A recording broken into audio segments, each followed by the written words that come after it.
Hi there, I'm Dr. Sarah, staff veterinarian for Life's Abundance, and today Alma and I are on location at beautiful Devil's Backbone Open Space, and we are here today to talk about ticks.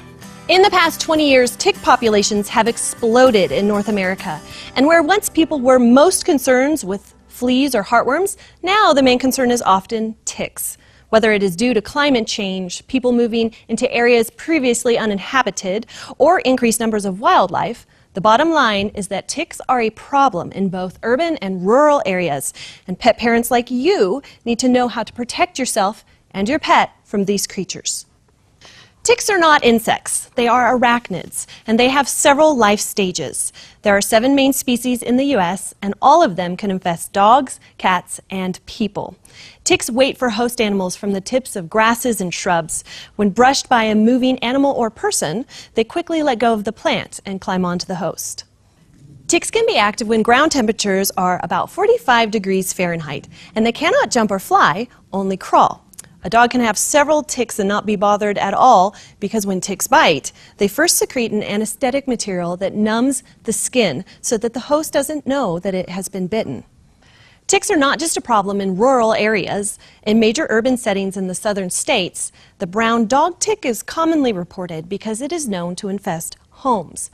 One female tick can fall off your dog and lay 4,000 to 6,000 eggs in your home. And once infested, the brown dog tick is very difficult to eradicate from dwellings. Ticks can also transmit diseases such as Rocky Mountain spotted fever, Lyme disease, and ehrlichiosis, and they could do so within 24 to 48 hours of biting the host. All of these factors are important reasons why it is important to prevent ticks before they ever have a chance to bite. If you take your dog to the woods, brushy areas, or hiking trails, you need to check your dog for ticks after you go hiking. Ticks like to hang out on the head, around the eyes, around the ears. They also like between the shoulder blades and near the front point of the shoulder, but it's important to check the whole dog for ticks. While this is fairly simple on short-hair breeds, long-hair breeds present a little bit more of a challenge. Ticks are fairly small and they are known to crawl around before they attach. So you start by running your hands over the surface of your whole dog, feeling for any lumps as you go. Then, once you've done the whole dog, then you do it all in reverse, going backwards and parting the hair, examining and looking for anything that's out of the ordinary. Ticks only live on a dog for 7 to 10 days while they are feeding, then they drop off. If you are seeing repeat ticks, then your dog is picking them up somewhere, and you will need to limit where your dog goes, especially during tick season, which is March through June, depending on your location. So the best way to protect your dog is use a veterinary recommended product.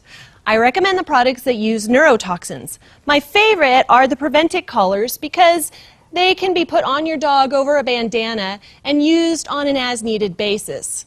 Other products include monthly topicals, some oral medications, but your vet will be your best resource for determining which tick control products will be the most effective in your area.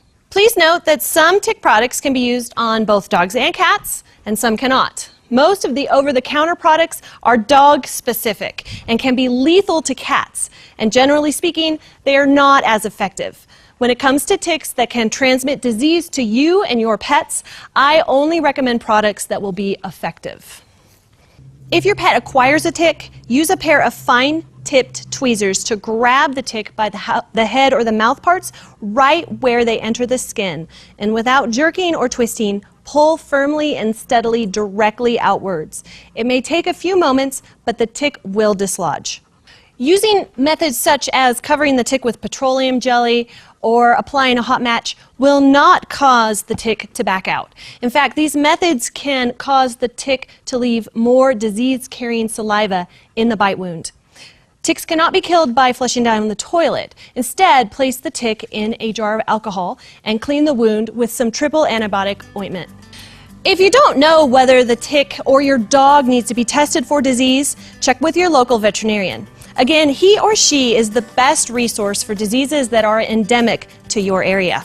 Hopefully this video helps you and your pet to stay tick-free this upcoming season. Thank you for watching and check back. I'll be back next month with another episode of Pet Talk.